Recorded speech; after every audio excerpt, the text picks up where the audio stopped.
Joining me now is the retired United States Army Lieutenant Colonel Alexander Vindman, the former Director for European Affairs at the National Security Council. Colonel Vindman, good to see you. Thank you for being with us. I want to ask you about this. You and I have discussed this before, but boy, these jets are being talked about a lot this week, including by a Republican congressional delegation that was right here in Kyiv. What's the case for providing the fighter jets to Ukraine versus not providing them? The case for not providing him is this legacy of belief that somehow this is the system, this is the one that's going to somehow precipitate a Russian escalation and draw NATO and the U.S. into a broader confrontation with Russia.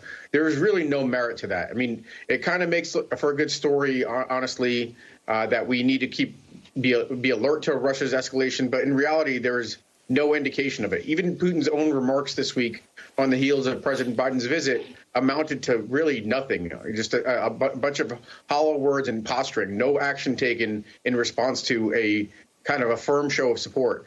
The case for the jets is it's another in a series of important capabilities, in addition to tanks, in addition to long-range fires, that will give Ukraine the capability it needs to liberate territory and help win this war quickly. I think Ukraine is on a trajectory to win this war either way. It's a question of how long it takes and how much risk we bear. Do we allow things to develop for another 6 or 9 months? Maybe the Chinese step in. Do we allow things to develop organically and Russia takes some incremental escalation steps, poking and prodding to see for vulnerabilities? Or do we give Ukraine all the tools it needs now to be decisive on the battlefield and help bring this war to the negotiating phase much more rapidly? So it's a strong case for jets. Really a frankly flimsy case consistent with, basically the preceding arguments against jets.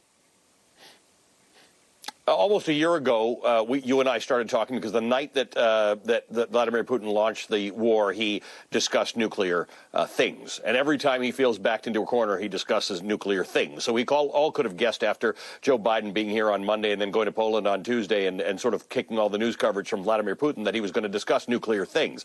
The argument here is that every time he does that, there are people in the West, wherever they are in the political spectrum, who say we can't risk nuclear war, so we need to back off. Does that strategy work for Vladimir Putin? It does work for him to a certain extent, but with diminishing returns. I appreciate you calling it what it is, nuclear things. I mean, because it's not really meaningful. It's a rhetorical tool. It's meant to kind of get the U.S. and the West to generally self-deter. In fact, there is no real indication that Russia is now somehow ready to cross the nuclear threshold and precipitate what amounts to mutually assured destruction, a regime-ending step. If anything, the U.S. government has become increasingly confident that Putin is not interested in taking a step towards escalation and spillover in the short term, in the medium term, but in the long term, that becomes less clear. So nuclear things is an exact way to describe it.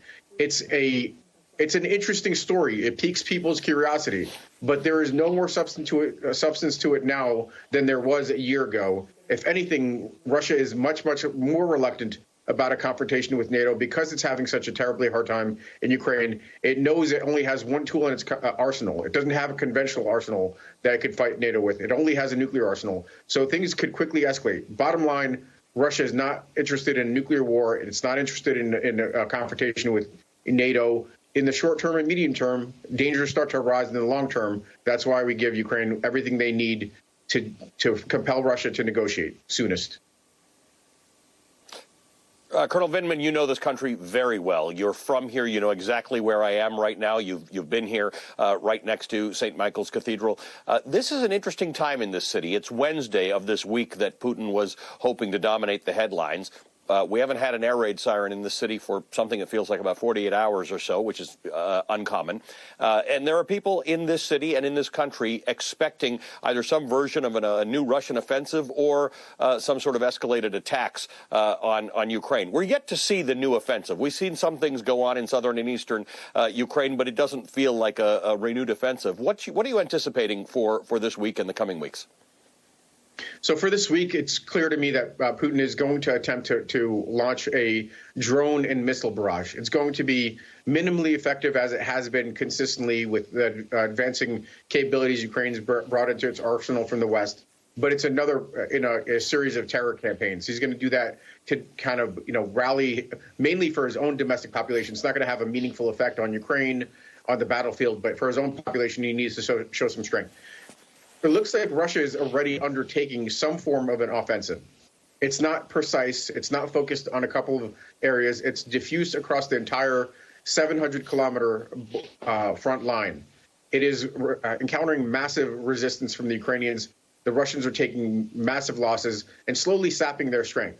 There may be a surge somewhere down the road in a couple of months as it warms up, but ultimately Russia's going to fail. Ukraine's going to return to a counteroffensive and then start to liberate territories like it did in Kherson and Kharkiv earlier last year. Colonel Vindman, good to see you again. Thank you, as always, for bringing your analysis to our viewership. Lieutenant Colonel Alexander Vindman. Well, coming